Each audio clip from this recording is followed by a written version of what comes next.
오늘 하나님 말씀은 다니엘서 11장 말씀 되겠습니다. 1절에서 45절까지인데요. 너무 길어요. 그래서 27절까지만 우리가 교독을 하겠습니다. 내가 또 메대 사람 다리오 원년에 일어나 그를 도와서 그를 강하게 한 일이 있었느니라.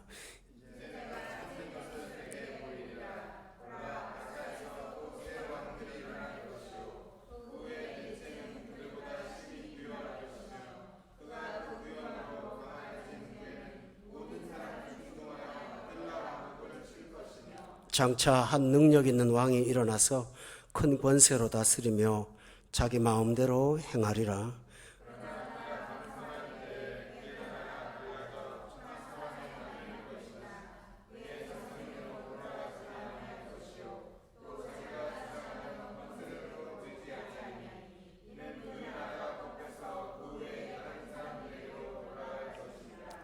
남방의 왕들은 강할 것이나 그 군주들 중 하나는 그보다 강하여 권세를 떨치리니 그의 권세가 심히 클 것이요.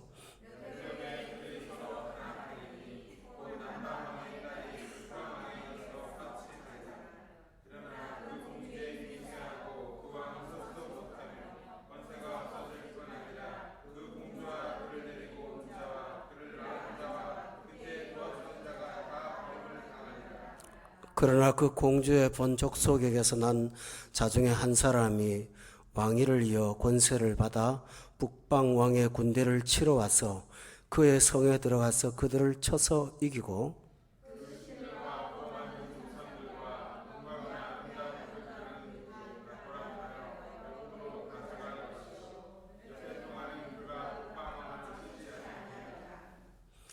북방 왕이 남방 왕의 왕국으로 쳐들어갈 것이나 자기 본국으로 물러가리라.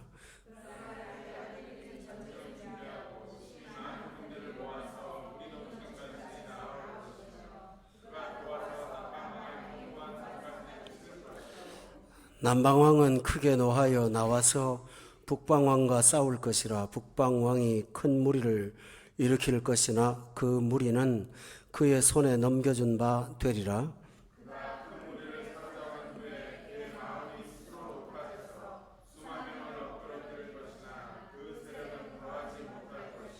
북방왕은 돌아가서 다시 군대를 전보다 더 많이 준비하였다가 몇 대, 곧 몇 해 후에 대군과 많은 물건을 거느리고 오리라.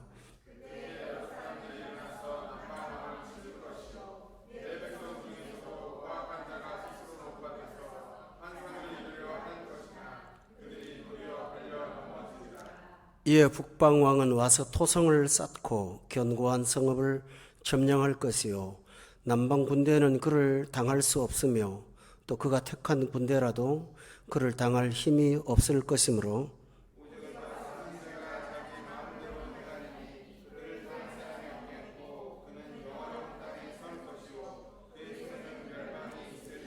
그가 결심하고 전국에 힘을 다하여 이르렀다가 그와 하친할 것이요. 또 여자의 딸을 그에게 주어 그의 나라를 망하게 하려 할 것이나 이루지 못하리니 그에게 모익하리라.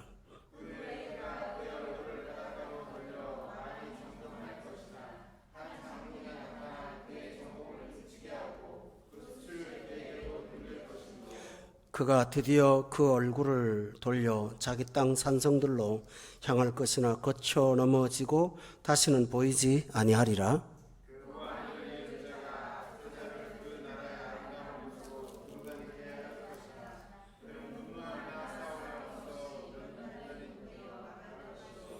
또 그의 왕위를 이을 자는 한 비천한 사람이라.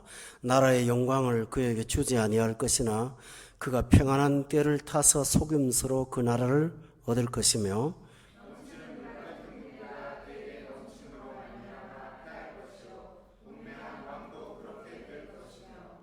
그와 약조한 후에 그는 거짓을 행하여 올라올 것이요.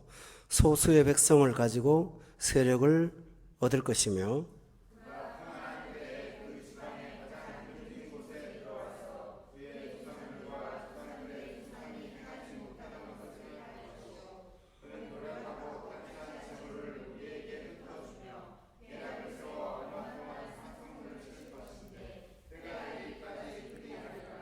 그가 그의 힘을 떨치며 용기를 다하여 큰 군대를 거느리고 남방왕을 칠 것이요 남방왕도 힘이 크고 강한 군대를 거느리고 맞아 싸울 것이나 능히 당하지 못하리니 이는 그들이 계략을 세워 그를 치민이라.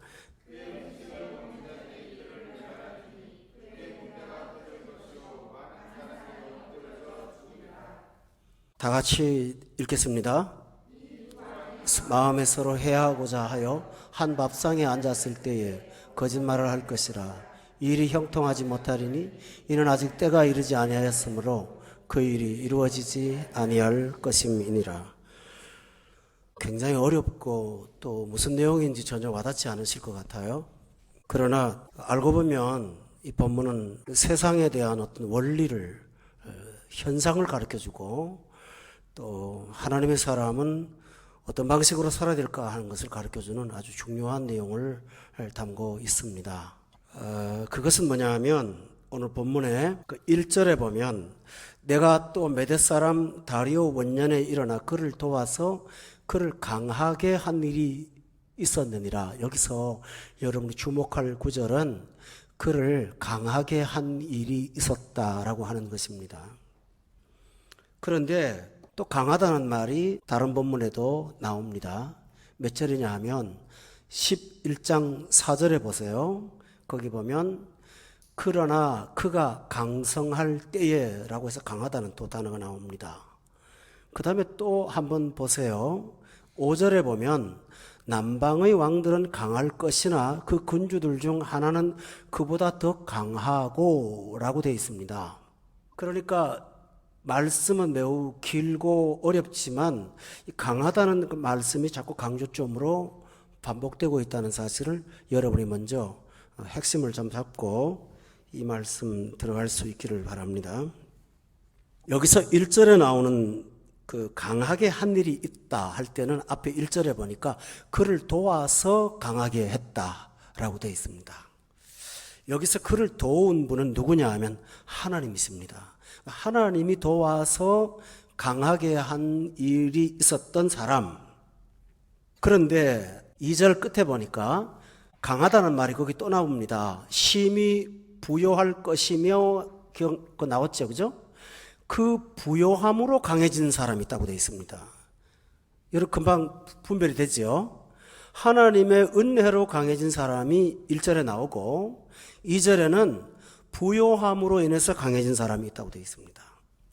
강한 것은 강한데 강하게 된 원인이 하나님으로부터 오는 사람이 있고 강하게 된 원인이 그의 물질의 부요함 때문에 강해진 사람이 있다고 했습니다. 신앙인은 예수 믿는 사람은 하나님 통해서 강해지는 사람이고요. 예수 없는 사람들은 세상의 것들로 강해지려고 하는 사람들입니다. 대조가 됩니다. 예수 믿는 사람들은 하나님의 은혜만이 강한 요소가 되는데 예수 믿지 않는 사람은 부요를 통해서 강해집니다. 그 다음에 3절에 보면 큰 권세로 다스린다고 했으니까 권세를 통해서 세상 사람들은 강해지려고 합니다. 이거는 여러분도 자신도 모르게 물들어 있는 세상 정신입니다. 우리는 돈이 많아야 강해질 수 있다고 생각합니다. 그리고 우리는 영향력을 가져야만 강해질 수 있다고 생각을 합니다. 지금 여기 오신 여러분들 과연 마음속에 나는 하나님이 나를 강하게 해야 강하다고 믿으십니까? 아니면 교회 가서 예배는 드리지만 물질로 강해지고 다시 말하면 부요함으로 강해지고 권세로 강해진다고 생각하십니까? 하루를 무엇을 기준으로 해서 추구하고 다니십니까? 목사가 강단에서 설교할 때 그렇게 해서 이 말씀을 맞기는 맞지만은 그러나 세상에 나가면 어차피 그렇게 살아야 된다고 생각하지 않으십니까? 이 두 양쪽의 문제가 다니엘서 11장에 나오는 이유가 있습니다. 그것은 다니엘서 11장은 세상의 종말에 관한 내용입니다. 이 종말에는 하나님으로 인해서 강해지는 사람과 세상의 기득권을 가지고 강해지려고 하는 사람들의 첨예한 대립이 이 세상 종말의 특징입니다. 사람들이 왜 강해지려고 합니까? 오늘 본문에 보면 3절 말씀에 중요한 말이 있습니다. 강한 사람이 할 수 있는 게 있어요. 자기 마음대로 할 수 있거든요. 자기 마음대로 행할 수가 있습니다. 여러분 돈 있으면 마음대로 할 수 있습니다. 여행 가고 싶으면 갈 수 있고, 마음에 드는 옷 있으면 아무거나 사 입으면 되고, 먹고 싶은 것 있으면 비싸고 싼 거 상관없이 먹으면 됩니다. 그러나 돈이 없으면 마음대로 못합니다. 있어도 싼 거 사야 되고 싸도 못 사고, 생필품은 사고 관리를 위한 최소의 생활은 하지만 하고 싶은 것은 못합니다. 분명히 사실입니다. 그래서 많은 사람들이 강해지려고 하는 목적이 자유롭기를 위해서 강해지려고 합니다. 조그만 아이들 데리고 조그만 아파트 살 때 불편하지 않았습니다. 그러나 아이들이 커가면서 화장실 쓰는 문제로 답답해하면 그때부터 심각하게 고민하면서 편해지려고 돈 모읍니다. 노후도 마찬가지입니다. 옷도 사야 되고 핸드폰 하나도 요새는 한국 돈으로 100만 원이 넘습니다. 쉽지 않습니다. 마음대로 하고 싶어야 하는데 돈이 모자랍니다. 그러니까 이 세상 사람들은 강해지려고 하는 목적이 내 마음대로 하려고. 근데 여러분 기억합니까? 하나님 말씀 에베소서에 보면 우리가 옛사람이었을 때는 이 세상 풍조를 따르는 사람이었고요, 세상이 요구하는 것을 맞추려고 하는 사람이었고요, 공중의 권세 잡은 자를 따르는 사람이었고요, 그 다음에 마음과 육체가 원하는 것을 따르는 사람이었다고 되어 있어요. 그렇다면 이 세상 사람들이 원하는 것은 결국은 뭡니까? 자아가 하고 싶은 것을 충족시키고 싶은 거니까 하나님이 신이 아니라 자기가 신인 거예요. 나를 채워야 되는 것입니다. 여러분 과연 하루를 땀 흘리면서 다니고 머리에 골몰하고 애쓰는 것이 도대체 목적이 무엇입니까? 저는 심각하게 물어보고 싶습니다. 무엇 때문에 이렇게 땀 흘리고 애쓰고 절약하고 쓸 것도 쓰지 못하고 하나님 앞에도 온전하게 살지 못하면서 여러분을 추구하십니까? 그것은 여러분의 마음대로 하고 싶은 그 속성 때문에 그렇지 않겠습니까? 우리는 오늘 이 본문을 놓고 더 나아가기보다는 우리 자신에게 근본적인 문제가 있지 않는가 한번 돌아볼 필요가 있습니다. 그렇다면 강한 것은 나쁜 것일까요? 우리가 마음대로 하는 것이 뭐가 나쁩니까? 그러나 성경 4절에 보면 강함의 결과, 하나님이 주지 않는 부요와 권세의 강함의 결과가 나옵니다. 그러나 그가 4절에 강성할 때에라고 되어 있습니다. 강성할 때에 그의 나라가 갈라져 천하사방으로 나누일 것이고 라고 했습니다. 여러분 여기 중요한 사실은 세상의 힘으로 강성해지면 그 강성의 끝이 패망이라고 하는 것이 성경의 증언입니다. 성경은 이렇게 말합니다. 우리 한번 따라합시다. 약할 때가 강한 것이니라. 내게 주신 약함이 은혜라고 고린도후서 12장에 바울은 그렇게 말하죠. 그러나 섰다고 하는 자는 넘어질까 조심하라고 성경을 말합니다. 그러니까 성경 말씀의 원리대로 따르면 세상 방식으로 강하면 갈라지고 분열되고 파괴됩니다. 그것은 이 세상 역사가 증언하는 정확한 증거들이 있습니다. 사람들은 강해짐으로 인해서 더 많은 것들을 얻으려고 하는데 실제로는 강해질수록 망합니다. 쉬운 예를 들어볼까요? 물질로 강한 사람, 물질로 마음대로 할 수 있는 사람은 하나님 의지하지 않습니다. 의지할 이유가 없습니다. 오늘이 너무 행복하고 즐거운 사람들, 예수 없이도 너무 즐거운 사람들은 내세에 대한 기대를 하지 않습니다. 죽음 다음에 천국을 갈망하지 않습니다. 그들은 천국의 의도가 지금 이미 누리고 있는데 무슨 천국을 가기를 원합니까? 그들은 하나님에 대한 소망이 없습니다. 없는 것을 아파하지도 않습니다. 결국 그렇게 됨으로 인해서 생기는 문제가 뭐냐면 내면의 황폐함입니다. 영혼의 황폐함입니다. 황무지가 되어가는 것입니다. 그러므로 강성해지면 갈라집니다. 여러분 이 사실은 안 가져봤으니까 모른다고 하시지 마세요. 앞에 나가보면 모두가 다 갈라집니다. 돈이 그렇게 좋다면 우리 한국의 재벌들이 가끔 텔레비에 나올 때 그들의 얼굴이 밝고 행복해야 되지 않을까요? 근데 세상의 근심은 다 끌어안고 있는 사람들처럼 보이더만요. 제 말 틀립니까? 재벌 중에 밝은 모습으로 웃으면서 백합꽃처럼 피어있는 얼굴을 보셨습니까? 그 내면의 세계를 숨길 수가 없습니다. 겉으로는 강할지 모르지만 그들은 패망한 존재들입니다. 그뿐만 아닙니다. 4절에 보면 갈라졌는데 나는 쓰지 못하지만 자손한테도 갔으면 좋겠다고 하지만 4절에 보니까 그의 자손에게 돌아가지도 않을 것이고 또 자기가 주장하던 권세대로 마음대로 행하리라. 3절에 보면 마음대로 행했다가 아니고 마음대로 행할 거라고 말을 합니다만 4절에 보니까 자기의 주장하던 권세대로 되지도 않는다고 성경은 말합니다. 물질을 통해서 얻은 강함이 누릴 수가 있는가 하면 절대로 그렇지 않다는 것입니다. 뿐만 아니고 본문 5절을 보십시오. 남방의 왕들은 강할 것이지만 그 군주들 중 하나는 그보다 더 강하여 라고 했습니다.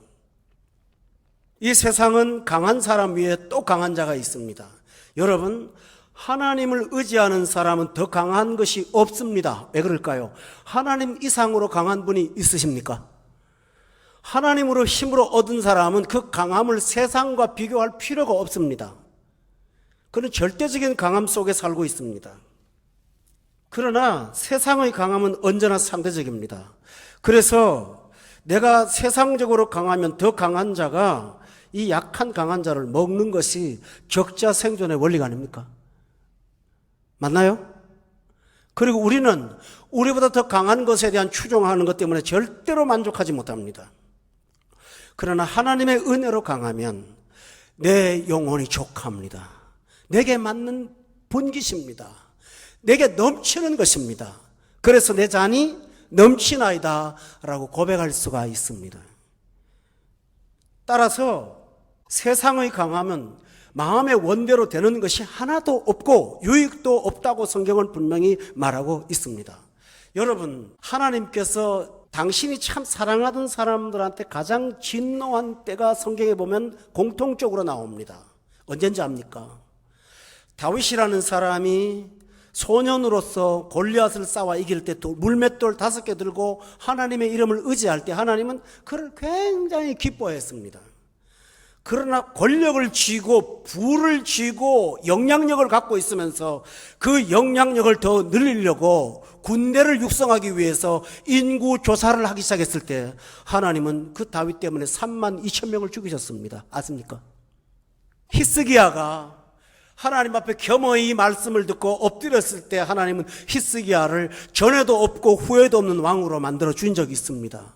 그러나 그가 애굽의 군대에서 보낸 사신들을 보면서 자기 무기고를 만들어 무기고를 열어주면서 나는 이런 무기가 있다고 뻐기기 시작했을 때 하나님은 히스기야를 치셨습니다. 죽이려고 했습니다. 왜 그렇습니까? 하나님의 백성인 히스기야와 다윗은 무기의 힘으로 사는 것이 아닙니다. 애굽으로 도움을 청하러 내려가지 말지어다. 성경은 분명히 그렇게 되어 있습니다. 마병을 의지하지 말지어다. 입술을 의지하지 말지어다. 너는 오직 하나님을 힘으로 삼을지어다. 여호와를 힘으로 삼는 백성이 될지어다. 그렇게 말했습니다. 그런데 우리는 세상을 곁눈질했습니다. 그때 하나님께서 여러분의 재산을 여지없이 파산시킬 수가 있다는 사실을 여러분이 경고로 받으시기를 주의 이름으로 축원합니다. 따라서 여러분은 기억하십시오. 강할 때가 약한 것이고 약할 때가 강한 이 놀라운 진리를 여러분 습득하시고 약해지시기를 바랍니다. 지난 시간도 말씀을 드렸지만 우리는 약한 것이 은혜의 통로이기 때문에 때로는 우리 자아가 너무 강해서 밥을 먹지 않고 금식하면서 억지로라도 약해지려고 애쓰지 않습니까? 그래야 은혜가 유지되기 때문입니다. 바울 사도에게 예수님께 하나님 말씀하시기를 약할 때가 곧 강하다. 약한 것이 너에게 족하다. 왜냐하면 약한 것으로 인하여 그의 능력이 내게 머물 수 있기 때문이라고 성경은 분명히 말했잖아요. 따라서 사랑하는 교우 여러분, 강해지려고 애쓰지 마십시오. 약해지려고 애쓰십시오라고 하는 것이 아니라 하나님의 은혜로 강해지시기를 주의 이름으로 축원합니다. 이것이 우리가 할 일입니다.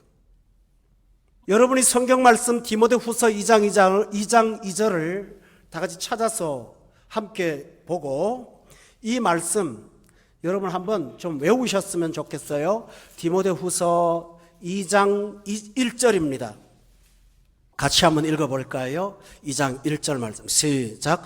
내 아들아, 그러므로 너는 그리스도 예수 안에 있는 은혜 가운데 강하라고 했습니다. 그리스도 예수 안에 있는 은혜 가운데 너는 그렇게 살아야 된다는 거예요.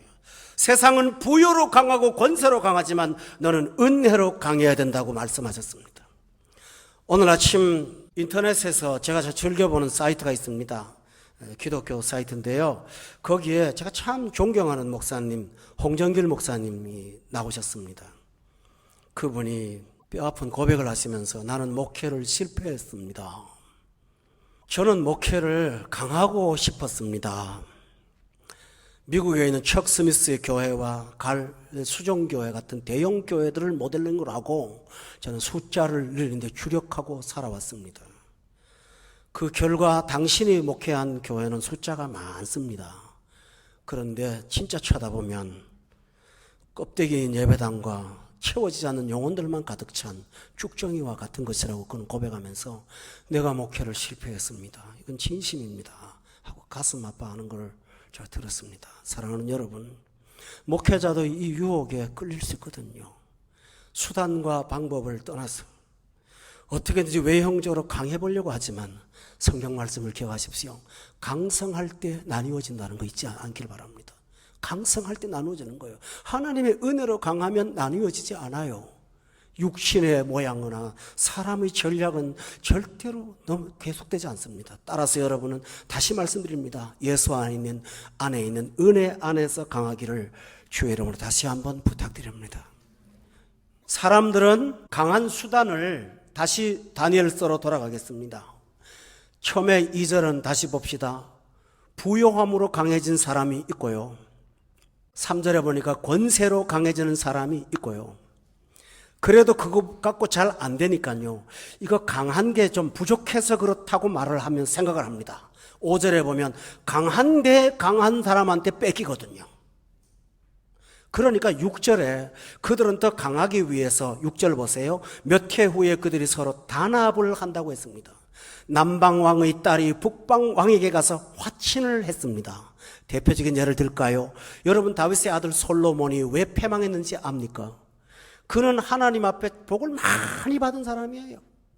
아버지도 못한 성전을 지었고 금은 보화로 가득 쌓인 성전에 살았고 길바닥을 금으로 만들고 군인들의 방패를 금덩어리로 만들 만큼 금이 돌보다 흔했던 사람들이었습니다. 솔로몬에게 하나님이 얼마나 복을 주셨는지 부귀 영화가 하늘을 찌를 듯 했다고 했고요. 그 주변의 동네 사람들은 그를 벤치마킹하기 위해서 참으로 많은 사람들이 왔다 간 만큼 그는 대단한 부요를 누린 사람입니다.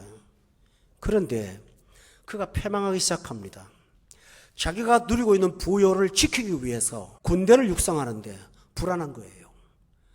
소국이거든요. 그러니까 자기 나라의 안전을 만들기 위해서 그가 한 일이 뭔지 압니까? 타국에 있는 다른 나라의 여자들과 결혼을 중원하는 거예요. 그녀들은 들어올 때 바알신을 섬기는 신을 가지고 그대로 들어왔죠? 그래서 그는 그 여인들의 마음을 위로하기 위해서, 마음을 얻기 위해서 솔로몬이 한 일이 뭔지 압니까? 자신이 세웠던 예루살렘 성전 바로 앞마당에다가 바알 산당을 세웠습니다. 여러분 기억합니까? 그런 산당을 세웠어요. 거기다가. 그때 하나님께서 솔로몬의 아주 충신이었던 여로보암이라는 군대 장관이 있는데 이 장관에게 나타나서 하나님께서 선지자를 통하여 내가 나라를 잘라서 12나라를 12지파를 잘라갖고 너에게 10지파를 줘서 이 나라를 망하게 할 거라고 하나님께서 말씀하십니다. 왜 그러냐면 솔로몬 때문이라고. 그러면서 솔로몬의 때에는 하지 않을 것이고 그의 아들의 때에 할 것이라고 분명히 말합니다. 그 선지자가 솔로몬에게 이 사실을 말하지 않았겠습니까? 그러나 솔로몬은 돌이키지 않았습니다. 왜 그럴까요? 뿌린 씨앗 때문입니다. 자식을 낳았는데요, 이방 여인하고 사돈을 맺었는데요, 지금 이 관계를 끊고 이혼을 해버리면 쳐들어오는데요. 그는 강해지기 위해서 남방왕의 딸과 북방왕에 가서 화친을 한 것입니다. 솔로몬이 약한 사람입니까? 강한 사람이잖아요. 그의 지경이 얼마나 넓었습니까? 군사적으로, 경제적으로 넓은 사람이었는데요. 더 강해지려고 화친을 했다고요. 여러분, 이것은 중요한 역사의 교훈입니다. 아멘. 약한 사람은요, 약한 대로 살아요. 그런데 강한 자가 더 강해지려고 해요. 언제나 보세요. 부자가 되면 그걸로 만족할까요? 가지고 있는 돈으로 조금만 굴리면 어떻게 되는지를 뻔히 아는 재테크에 어떤 경력이 있는 사람들이라서 더 강해지려고, 더 피곤하게 삽니다. 자식이 좋은 학교를 가면 만족할까요? 아니에요. 더 강해지려고 더 강한 것과 화친하기 시작합니다.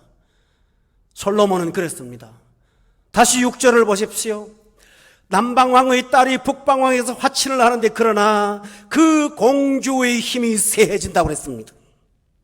그 왕은 서지도 못하고 권세가 없어진다고 했습니다. 사랑하는 성도 여러분, 남방왕의 딸이 북방왕에 가서 화친을 할 때는 미모를 갖고 시작했을 것입니다. 무슨 말인지 알겠죠? 젊잖아요. 예쁘잖아요. 그러나 공주의 미모가 계속 존재하는 건 아닙니다.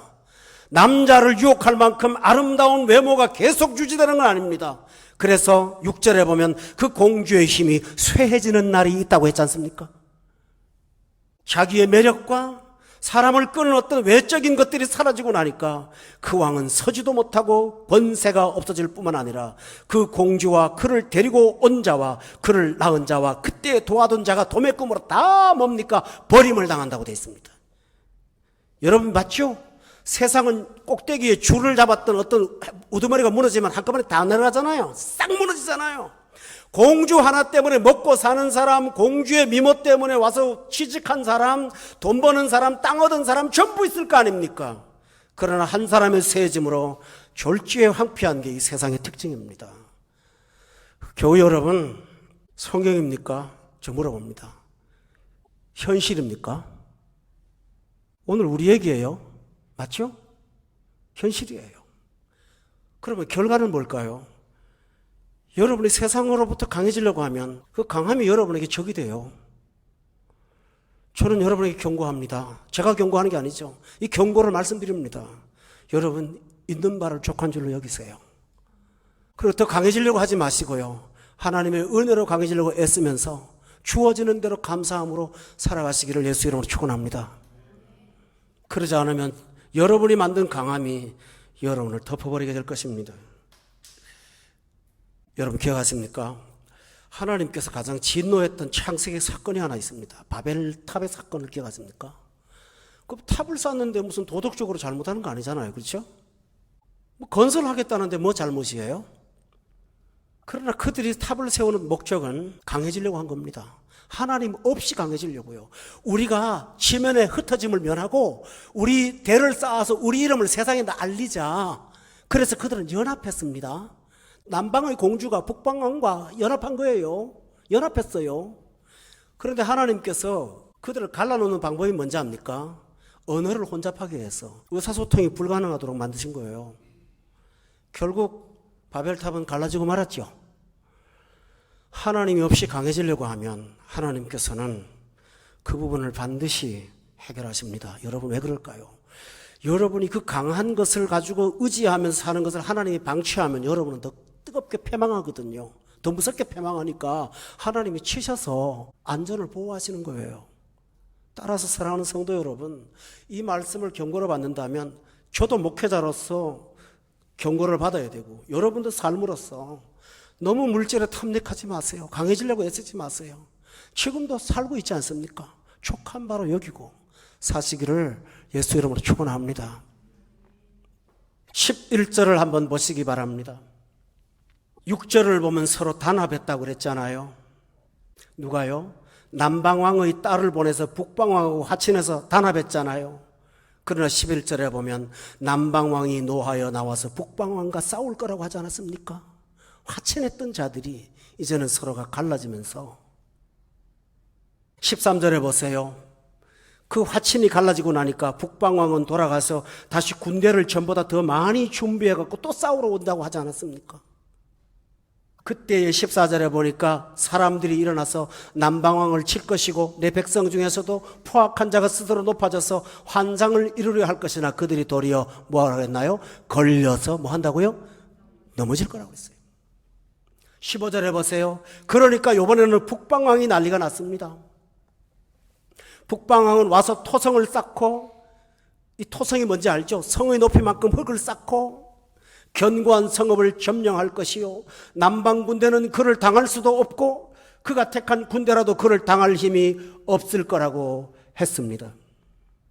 그래서 옛날 방법을 또 씁니다. 17절에 보세요. 그가 결심하고 전국의 힘을 다하여 이르렀다가 그와 하친할 것이요, 또 여자의 딸을 그에게 주고 그의 나라를 망하게 하려 할 것이나, 요번에 화친은 뭡니까? 망하게 하려고 하는 의도적인 목적을 갖고 교묘하게 화친을 했는데 이루지를 못하고 그에게 무익하게 되었다고 기록하고 있습니다. 세상의 방식은 요즘 말로 하면 꼼수의 꼼수인 것입니다. 계속 꼼수를 쓰는 거예요. 성경 말씀은 세상의 모습을 보여주면서 세상의 강함으로 살려고 하는 자는 그 강함 때문에 망하게 된다는 사실을 성경이 말씀하고 있다는 거, 여러분이 다시 한번 경고로 받을 수가 있기를 바랍니다. 그런데 왜 사람들이 이렇게 강함을 추구합니까? 아까 첫 번째로 말씀드리는 것은 마음대로 하고 싶었다고 했잖아요. 그러나 38절에 중요한 이유가 나옵니다. 37절입니다. 다 같이 한번 읽어볼까요? 시작. 스스로 크다 하고 그의 조상들의 신들과 여자들이 흠모하는 것을 돌아보지 아니하며 어떤 신도 돌아보지 아니하고 라고 했습니다. 여기서 다른 구절보다는 37절에 그가 모든 것보다 뭐 한다고 그랬죠? 스스로 크다 하고. 사람은 남의 밑에 있지를 못해요. 다른 사람 밑에 지배받는 걸 굉장히 싫어해요. 그래서 그는 자유를 얻기 위해서 여기 36절에 보면 자기 마음대로 행하고 스스로 높여서 그 마음대로 행하는 것을 방해하지 않는 자유를 완벽하게 누리려고 하는 것이 이 사람의 본성인 것입니다. 그래서 여러분 주목해 보세요. 교회 성도들 오시잖아요. 예배 시간 꼭꼭 나오세요. 와, 화가 납니다. 빠지지 마세요. 성경 공부를 왜 안 합니까? 막 분노합니다. 왜 그럴까요? 태클 거니까. 당신이 뭔데 내가 내 인생을 그렇게 함부로 해. 내가 자아가 있는데 그걸 굉장히 감정상해해요. 성경 공부를 하면서 어떤 진리를 갖고 전하다가 자신의 사상이나 상식에 맞지 않으면 분노가 일어납니다. 그냥 안 맞으면 그만 아닙니까? 여러분, 수학 공식 서로 안 맞다고 교실에서 싸우는 걸 난 못 봤거든요. 역사의 문제를 갖고 고증이 잘못됐다고 서로 싸우는 학자들도 못 봤거든요. 그런데 영적인 문제는 아주 막 이를 물어요. 왜 그런지 모르겠어요. 특별하지 않아요. 분노를 일으켜요. 그 뒤에는 사탄의 전략이 있기 때문이라는 걸 여러분 모르시겠습니까? 그러므로 성도 여러분, 우리 자신도 모르게 우리가 얼마나 우리 자아가 신이 되어 있는지 몰라요. 내가 마음대로 하고 싶어요. 자유롭게 하고 싶어요. 그래 돈도 필요하고 권력도 필요하고 다 필요해요. 그러나 이 자유를 건드릴 수 있는 사람이 없어야 돼요. 그러니까 그는 높아지기를 원하는 겁니다. 끝까지. 그래서 그는 우위를 점령하는데 평생을 다해 애를 쓰다가 인생을 끝내는 거예요. 이렇게 살기를 원합니까? 그러나 우리는 하나님의 보호 속에 있습니다. 하나님의 절대적인 권력의 그 그늘 아래서 하나님이 주신 능력의 자유 가운데 우리는 누리고 살 수 있습니다. 할렐루야. 이게 믿는 자예요. 신앙의 진짜 맛이 무엇입니까? 어떤 사람들은 예수 믿는 걸 잘 몰라요. 우리 교인들 가운데 그런 분들이 많이 있는 것 같아요. 기도 왜 하느냐고 물어보면요, 응답받으려고. 뭘 응답받으려고요? 강하려고요. 성경 말씀을 보는데 뭘 보니까? 강해지는 걸 보는 거예요. 대한민국 교회가 제일 좋아하는 성경 구절 있죠? 내 시작은 미약하였으나 내 자족은 침이 창대하리로다. 그 전혀 맞지도 않는 말인데 그 말을 갖고 새겨서 갖다가 붙여놓고 목회자는 뭡니까 창업예배 드리면 그거를 금방을 한 걸 사다 갖다 자기가 못으로 갖다 받고 또 앞에 가서 기도하고 별짓 다 하는 거예요. 아, 답답해요 정말요. 또 그거 말고도 있어요. 종의 집에 복을 주시옵소서 뭐 그런 거예요. 전부 다 보면 기독교 서점 가보세요. 전부 그런 거죠. 너 망한다는 구절은 없더만요. 너 심판받는다는 구절은 누가 다 안 붙여요. 너 똑바로 살아라 그런 거는 금방 절대로 안 합니다. 안 팔리거든요. 기독교가 뭐가 지금 잘못되어 있는 것입니다. 여러분, 우리는 세상의 강함을 추구해서는 안 됩니다. 나도 모르게 그 패망의 길을 나도 모르게 따라가고 있다는 사실을 여러분이 경고를 받으셔야 됩니다. 그뿐만 아닙니다. 여러분 21절에 보세요. 강하기 위해서 사람들은 수단 방법을 가리지 않아요. 21절을 다 같이 한번 읽어볼까요? 시작.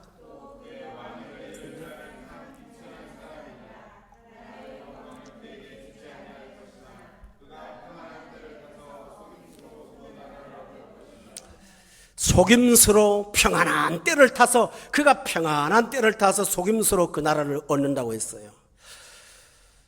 저 세상에 자꾸 보이는 게 있습니다. 어떤 분이요 2억짜리 공사를 하나 땄대요. 근데 매달 납품을 해야 되는 거예요. 근데 2달치는 제하고 준다네요. 2달은 보증으로 붙잡아야 된대요.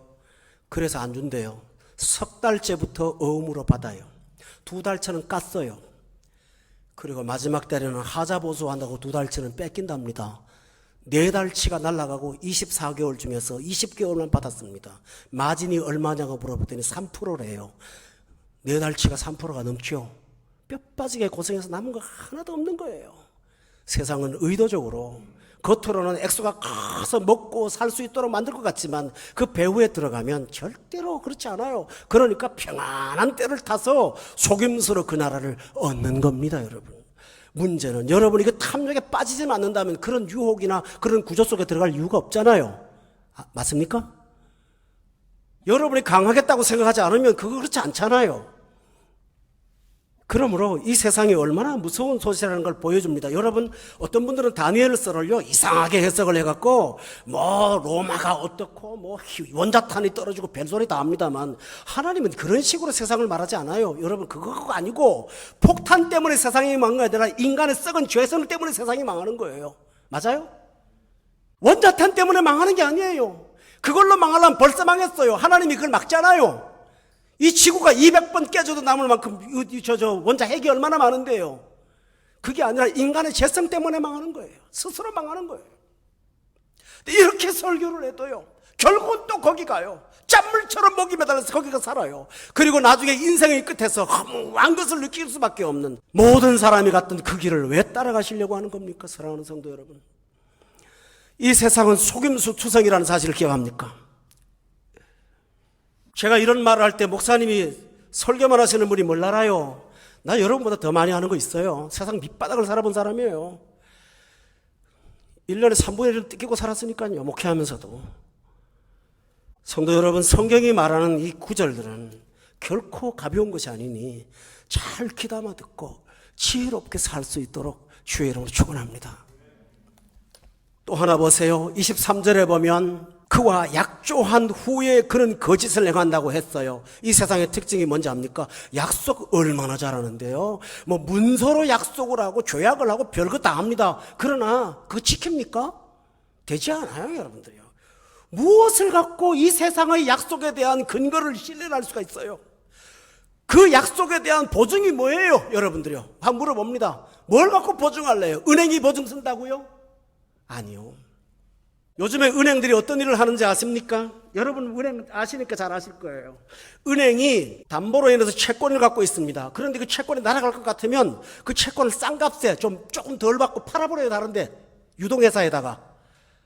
은행은 저쪽에서 망하든 말든 돈 받든 말든 내가 채권을 팔았으니까 나는 돈 받았어요. 마진은 적어졌지만. 그러나 그 망하는 건 누군가가 떠안는 거예요. 이 세상의 경제주의 자본의 모습은 뭔가 시한폭탄을 돌리는 것처럼 폭탄 돌아가기가 되고 있다고요. 틀립니까, 제 말이? 조약을 믿으십니까? 아니에요. 하나님을 믿으세요. 주밖에 믿을 자가 없습니다. 아멘? 주밖에 믿을 자 없네. 믿습니까? 그거예요. 주밖에 믿을 자 없어요. 여러분이 평안하다고 마음의 불안을 떨어버리고 이기고 마음 편하게 사십니까? 본문 24절에 보면 그가 평안할 때에 그 지방의 가장 기름진 곳에 들어와서 그의 조상들과 조상들의 조상이 행하지 못했던 것을 행할 것이고, 이 말이 뭡니까? 한 번도 보지 못한 신종 사기 수법이 등장할 거라는 것입니다. 전혀 겪어보지 못한 세상의 죄성이 또 등장합니다. 다시요, 그의 조상들과 조상들의 조상이 행하지 못하던, 전혀 보지 못했던 것들이 행하고, 그는 노력하고 탈취한 재물을 무리에 흩어주며 계략을 세워 얼마 동안 산성을 칠 것인데 때가 이르기까지는 그리할 것이지만 또 망합니다, 그도. 그러면서 27절에 보세요. 두 왕이 마음에 서로 해하고자 하여 한 밥상에 앉아서 밥을 먹습니다마는 그들의 내면은 거짓말이라고 성경은 분명히 말하고 있습니다. 34절에 한번 볼까요? 다 같이 한번 읽어봅시다. 세상입니다. 시작. 도움을 조금 얻을 것이나 많은 사람들이 속임수로 그들과 결합할 것이고 라고 했습니다. 그들이 몰락할 때 도움은 조금은 얻을지 몰라요. 근데 이 누군지 압니까? 세상이 이렇게 답답하니까요, 세상 속에도 세상이 이렇게 돌아가면 안 돼 하는 사람들이 나와요. 맞아요? 예수 믿는 사람은 이런 게 아니라 세상 속에서도 세상이 너무 부도덕해. 있나요 없나요? 그래서 데모도 하고 하는 거 아닙니까? 촛불 시위도 하고. 그런 사람들이 뭐 얻어먹자고 촛불 시위하고 그럽니까? 그러지 않거든요. 자기들 나름대로 세상이 너무 타락했다는 거예요. 이렇게 양극화 현상에 살아서 안 된다는 거예요. 그런 사람들을 일컬어서, 예수 믿는 사람은 아니니까 33절에 뭐라고 하는지합니까? 백성 중에 지혜로운 자들이 많은 사람을 가르친다고 돼 있어요.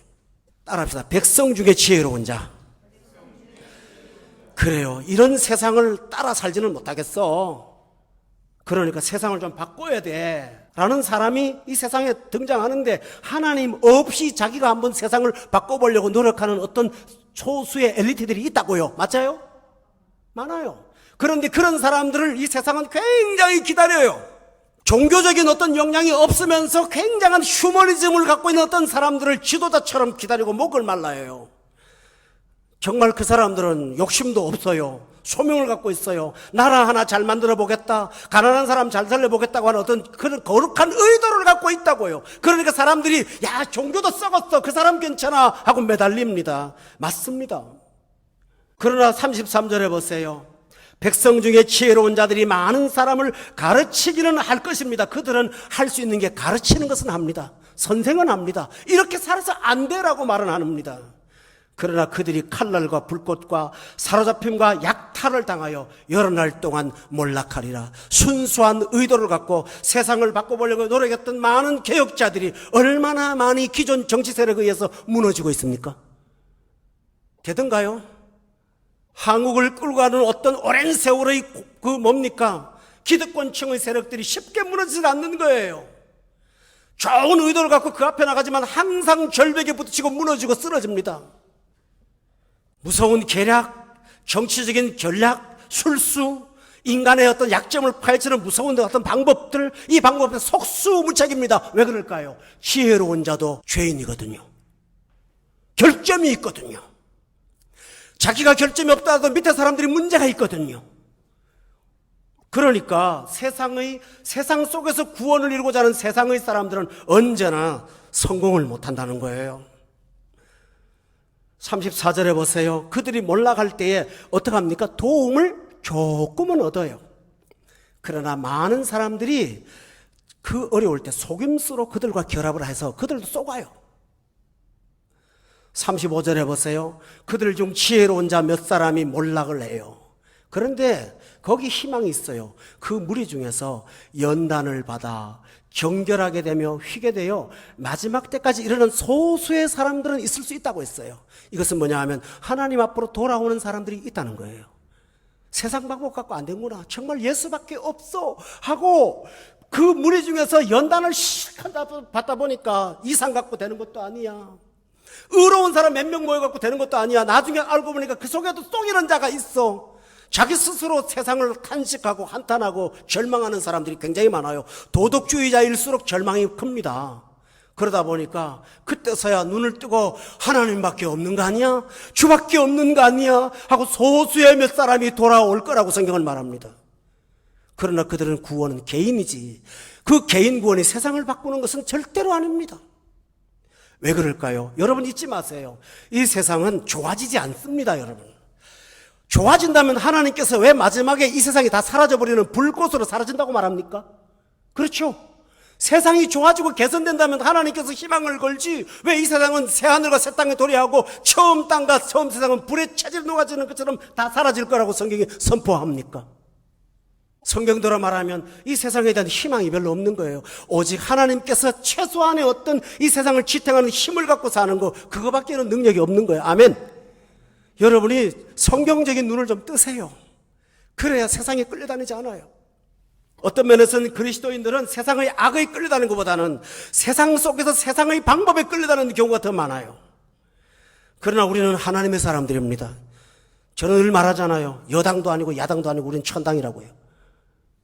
다시 말씀드립니다. 여러분 천당 되시기를 주의 이름으로 축원합니다. 저는 목회자들이 여당 편을 들어서 서명을 하고 하는 걸 참 보면 꼴사납고요. 저 뭐 하는 짓인가? 신학을 정도 알고 성경을 안다면 저런 거 안 하거든요. 기득권 세력의 앞잡이를 영적으로 하지 않거든요. 마찬가지예요. 좌파 세력 앞에 붙어가지고 거기에서 어떤 혁명을 어떤 앞에 끌고 가는 정성리자도 나는 옳지 않다고 봐요. 하나님께서 종들을 보낼 때는 말씀을 강단에 선포하라고 보낸 거 아닙니까? 왜 그럴까요? 하나님의 방법에 길이 있어요. 나는 그걸 믿어요. 아멘. 그거밖에 방법이 없어요. 하나님만이 길이 있어요. 독일의 유명한 정치가가 하나 있었습니다. 그 사람의 이름은 아브라함 카이프라는 사람입니다. 이 사람은 얼마나 하나님 앞에 경건하게 살기를 원했는지 아침마다 묵상글을 쓰는데 그 묵상글이 너무 경건스러워서 그 아브라함 카이프가 쓴 책들이 세계 베스트셀러가 돼 있고 저도 원서로 갖고 있습니다. 그가 쓴 글의 제목은 하나님께 가까이라는 겁니다. 독일의 정치 속에서 그는 아브라함 카이프라는 사람은 재상으로 살면서도 국가를 경건하게 만든 역사는 증언합니다. 그가 통치했을 때 가장 그래도 건강했던 것이 독일의 정치였다고요. 그러므로 성도 여러분, 여러분은 하나님의 방법을 따르시기를 바랍니다. 세상을 보시기를 바랍니다. 그러면 하나님의 사람은 어떻게 할까요? 본문은 아주 중요한 얘기를 한마디로 딱 말합니다. 32절을 보면 이 성경 구절 전체에서 나오는 딱 한 단어가 있습니다. 오직이라는 단어가 나옵니다. 보이시죠? 오직. 그 다음에 뭐라 그랬나요? 오직 자기의 하나님을 아는 백성은 강하여 용맹을 떨치리라. 이 세상이 다 무너지지만 하나님을 제대로 아는 백성은 강하여 용맹을 떨칠 것이라고 성경은 말합니다. 저는 여러분이 이 성경 말씀 속에서 오늘 본문 32절에 나오는 하나님을 아는 백성이 되기를 원합니다. 하나님의 백성이 어떻게 강해진다고 했습니까? 32절에 보면 자기 하나님을 알면 강해진다고 했습니다. 여호와가 누군지를 배우면 강해지는 겁니다. 그래서 공부해야 됩니다. 배워야 됩니다. 하나님이 누군지를 알면 아주 강해집니다. 용맹스러워집니다. 그리고 떨친다고 했습니다. 그러므로 우리 주변의 삶을 그래도 좀 개선할 수 있는 그런 세상의 어떤 희망이 될 수가 있다는 사실을 여러분이 기억하시기를 저는 바랍니다. 저는 오늘 마지막으로 이 말씀을 가지고 결론을 내리겠습니다. 사랑하는 성도 여러분, 세상에 대한 억울함도 있고 여러분이 어떻게 사는지는 모르지만 여러분이 항상 있는 것은 하나님을 아는 강함으로 이 세상의 강함을 대적하고 그리고 세상 속에서 하나님의 백성으로 세상을 오히려 이롭게 하며 살아가는 저하고 여러분 되시기를 예수 이름으로 축원합니다. 기도하겠습니다. 전능하신 아버지 하나님, 영안의 눈을 뜨고 세상을 바라보게 하시옵소서. 인간의 방법이 좋은 듯하지만 결과가 얼마나 허망한 것이라는 사실을 성경을 통해서 깨달았사오니 보고 배우고 따르지 말도록 축복하여 주시옵소서. 성령님, 이 말씀이 우리가 세상의 강함의 유혹을 받을 때마다 떠오르게 하셔서 우리 마음속에 담긴 신비로 새겨진 말씀이 되어 패망으로 걷지 말고 하나님이 기뻐하는 사람으로 살아갈 수 있도록 복을 내려 주시옵소서. 하나님, 날마다 은혜 가운데 강하게 하시옵소서. 은혜 받아서 강한 자가 되기를 소망하는 자가 되게 하시옵소서. 성령 충만하여 강한 자가 될 수 있도록 복의 복을 더해 주시옵소서. 날마다 은혜가 식지 않도록 은혜 관리 잘하게 도와주시옵소서. 은혜로 살게 도와주시고 은혜로 힘을 갖고 이웃을 전하게 도와주시옵소서. 예수님의 이름으로 기도드렸사옵나이다. 아멘.